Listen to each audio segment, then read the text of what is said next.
श्री शिवाय नमस्तुभ्यं भक्तों, हर हर महादेव। जैसे कि हम सभी लोगों को पता है कि 2 अक्टूबर के दिन है पितृपक्ष में पड़ने वाली अमावस्या तिथि। और इस पितृपक्ष की अमावस्या पर, इस श्राद्ध पक्ष की अमावस्या पर आपको एक छोटा सा उपाय करना है। केवल कपूर वाला उपाय करना है। आपको चावल पर कपूर को जलाना है। कैसे जलाना है, और अगर आप इस उपाय को कर लेते हो ना, तो आपके घर में धन संपदा की कभी कमी आने नहीं वाली इस उपाय से। तो आइए हम सभी लोग इस उपाय को जान लेते हैं कैसे करना है इस उपाय को। तो आइए हम सभी लोग इस उपाय को जानते हैं। ये उपाय मैं आपको पूज्य पंडित प्रदीप जी मिश्रा जी की श्री महापुराण कथा से ही बताऊंगा। आइए हम सभी लोग इस उपाय को जानते हैं। तो इस वीडियो में मैं आपको टोटल 2 उपाय बताऊंगा। दोनों उपाय में से कोई भी एक उपाय आप कर सकते हो, ठीक है। जो पहला उपाय होने वाला है वो कपूर वाला ही उपाय है। इस उपाय के फ़ायदे क्या है, तो मैं आप सभी को बता दूं। इस उपाय के फ़ायदे ये है कि हमारे घर में अगर धन संपदा की कमी चल रही है तो वो दूर होगी। अगर कोई हमारा काम नहीं बन रहा, काम अटक रहे हैं, कोई हमारा घर में कोई शुभ कार्य नहीं हो रहा, बहुत परेशानी, बहुत दुख चल रहा है, या फिर आपको ऐसा लगता है कि हमारे घर में पितृदोष है और पितृदोष के चलते हमारे घर में कोई काम नहीं हो रहा, कोई बहुत धन संपदा की कमी हो रही है, लड़ाई झगड़े हो रहे हैं, बीमारियां बनी हुई है, दुख बना हुआ है, तो इस उपाय को आप कर सकते हो। क्या करोगे, एक कटोरी लेना। आप कोई भी कटोरी ले सकते हो, जितनी छोटी आप ले सकते हो छोटी ले लो, बड़ी लेना हो बड़ी ले लो। उसके अंदर चावल भर लेंगे। क्या भरोगे, चावल। चावल उस कटोरी के अंदर भर लेना। चावल भरने के बाद आपको एक कपूर का टुकड़ा, कपूर जो आता है उसी कपूर को, पूजा वाले कपूर को हम उसी चावल की कटोरी के ऊपर रख देंगे, रखना। और इस काम को आप शाम को 6 बजे के बाद करोगे। कब, अमावस्या के दिन, ठीक है। मैं आपको बता देता हूँ अच्छे से। अमावस्या के दिन शाम के समय, प्रदोष काल के समय आप एक कटोरी लोगे, उसके अंदर चावल भरोगे और उसके ऊपर एक कपूर का टुकड़ा रखोगे। ऐसी कटोरी तैयार करना शाम के समय, और अपने घर के मेन दरवाजे पर, ठीक है, अपने घर के मेन दरवाजे पर इस कटोरी को रख देना। रखकर अमावस्या की पूरी रात उस कटोरी को अपने घर के दरवाजे पर रखे रहने देना। सुबह जब हो जाए, सुबह जब नवरात्रि लग जाए, नवरात्रि का पहला दिन चालू हो जाएगा, जब नवरात्रि चालू हो जाएगी तो उसी नवरात्रि के पहले दिन जो आपने वो कटोरी के अंदर कपूर रखा था, उसी कपूर को हम नवरात्रि की सुबह में उस कपूर के अंदर आग लगा देंगे। यानी कि उस कपूर को अपने पितरों का स्मरण करते हुए उसी चावल की कटोरी के अंदर रखी हुई वो कपूर को हम जला देंगे, ठीक है। चावल के अंदर जो आपने रखे था कपूर को, उसी कपूर को आपको आग लगाना है, जलाना है, अपने पितरों का स्मरण करते हुए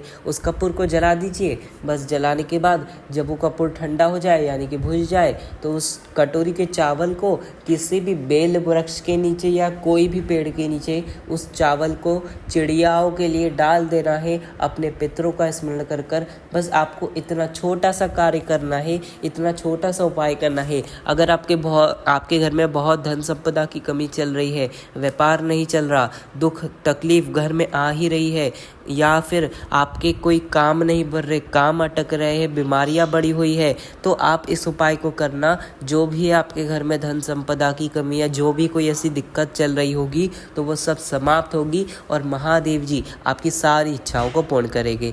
तो ये था गुरु जी का प्रथम उपाय, पहला उपाय, जो कि आज की इस वीडियो में हम सभी लोगों ने जाना। अब जानेंगे हम सभी लोग गुरु जी का दूसरा उपाय। इस दूसरे उपाय के फायदे क्या है, तो मैं आप सभी को बता दूं। इस उपाय के फायदे ये है कि अगर हमारे घर में पितृदोष बना हुआ है, या हमारे कोई काम अटक रहे हैं, नहीं हो रहे हमारे काम, या फिर कोई घर में शुभ काम नहीं हो रहा, विवाह शादी नहीं हो रही, धन संपदा की कमी है, बीमारियां बढ़ी रही है, कोई दुख तकलीफ आ ही रहा है, तो अमावस्या का दिन आप सभी को पता है कौन सा दिन है। अमावस्या का दिन, ये पितृपक्ष वाली अमावस्या के दिन पितृ अपने पितृलोक में जाते समय हमें आशीर्वाद देकर जाते हैं कि हमारे घर में हमेशा धन संपदा की वृद्धि रहे, हर नया काम होते रहे। इसलिए हमें ये उपाय को करना चाहिए पितृपक्ष की अमावस्या के दिन, ठीक है। पितृपक्ष की अमावस्या के दिन हमें इस उपाय को करना ही चाहिए। हर घर में से इस उपाय को करना ही चाहिए, मतलब जितने भी घर हैं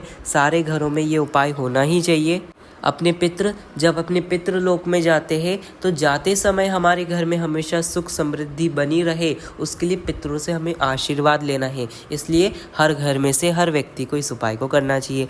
कैसे करोगे इस उपाय को? अपने घर में से कोई भी एक व्यक्ति इस उपाय को कर सकता है। क्या करना है, केवल आपको एक दिया लेना है, मिट्टी का दिया लेना, और मिट्टी का दिया नहीं हो तो आटे का दिया बना सकते हो। दिया लेना, उसके अंदर एक लंबी बाती रखना। कौन सी बत्ती रखोगे? लंबी बत्ती। लंबी बत्ती उस दिए के अंदर रखना। उसके अंदर गौ माता का घी भर लेना, गौ माता का घी भरना, और दिया ऐसा तैयार कर कर शाम के समय, प्रदोष काल के समय, ठीक है, याद रखना, अमावस्या के दिन शाम के समय, प्रदोष काल के समय उस दीपक को किसी भी नदी, तालाब, बावड़ी, कुएं पर लेकर जाना है आपको। ठीक है, कोई नदी आपके घर के आसपास हो तो वहाँ जा सकते हो, नदी के घाट पर जा सकते हो, या बावड़ी हो, कुआं हो, कोई तालाब हो, वहाँ भी आप जा सकते हो। यानी कि जहाँ जल का स्थान हो, बस उसी जल वाले स्थान पर हमें जाना है। अगर कुआं हो या फिर कोई नदी आपके घर के आसपास हो तो वहाँ भी जा सकते हो। अगर नहीं हो तो फिर क्या करना है हमें? तो फिर आपको बस एक काम करना है कि पीपल के पेड़ के नीचे उस दिए को प्रज्वलित करना है। ठीक है, आप अगर नदी तालाब पर जा रहे हो तो इतना ध्यान रखना कि वो दिया आप जो जलाओगे, तो जो दिए की लौ होती है ना, जो दिए की लौ होती है, वो दिए की लौ दक्षिण दिशा की ओर होनी चाहिए। कौन सी दिशा? दक्षिण दिशा। उस दिए की लौ का जो मुख होना चाहिए वो दक्षिण दिशा की ओर होना चाहिए। और जब आप उस दिए को जलाओगे, जब प्रज्वलित करोगे उस दिए को, तब अपने पितरों का स्मरण करते हुए साथ में महादेव जी का भी स्मरण आप कर सकते हो। लेकिन पितरों का स्मरण करते हुए उस दीपक को जलाएंगे, जो मन की कामना है पितरों से कहेंगे, और वहीं पर प्रार्थना कर कर नदी से वापस लौटकर अपने घर पर आ जाएंगे। बस इतना सा करेंगे। और अगर पीपल के पेड़ के नीचे इस उपाय को कर रहे हैं तो वहीं सेम टू सेम, यानी कि दिए हमें जलाना है वहीं पर, और जो बत्ती का मुख होगा वो दक्षिण दिशा की ओर ही होगा। ऐसे हम दिए को जलाएंगे और दिया जलाकर वापस अपने घर पर आएंगे। और जिनके वहाँ पीपल का पेड़ भी नहीं है, नदी, तालाब, बावड़ी, कुआं भी नहीं है, तो वो क्या करेंगे? तो उनके लिए केवल एक रास्ता है, यानी कि वो अपने घर पर आरओ लगा हो तो आरओ, मटका रखा हो तो मटका, या फिर जो भी हंडा भरते हो आप, या पानी का जो भी आप इस्तेमाल करते हो किचन में जहाँ पानी भरते हो, उसी स्थान पर उस दीपक को हम अपने पितरों का नाम लेते हुए जलाएंगे और दिए की बाती का मुख दक्षिण की ओर कर देंगे और मन की कामना कहेंगे। बस इतना सा कार्य करेंगे पितरों का स्मरण करते हुए। अपने घर में जो हंडा भरते हैं, मटका भरते हैं, या आपके घर में आरओ लगा हो तो उसी आरओ के पास में उस दीपक को प्रज्वलित करना है, और बस कुछ नहीं करना, बस दिया लगाकर वापस अपने घर में आ जाना है। केवल और केवल आपको इतना सा उपाय कर लेना है। अगर आप इतने से छोटे से उपाय को कर लोगे ना, तो आपके पितृ खुश हो जाएंगे और आपको हमेशा साल भर के लिए आशीर्वाद देकर जाएंगे कि आपके घर में कभी धन संपदा की कमी ना हो, हमेशा खुशहाली बनी रहे। तो इस उपाय को आप लोग अवश्य करना। तो ये था गुरुजी का दूसरा उपाय, जो कि आज की इस वीडियो में हम सभी लोगों ने जाना। अगर आपको कुछ नहीं समझ आया हो ना, तो कमेंट में पूछना, मैं आपको कमेंट में अवश्य बताऊंगा। आज की इस वीडियो में इतना ही। श्री शिवाय नमस्तुभ्यम। हर हर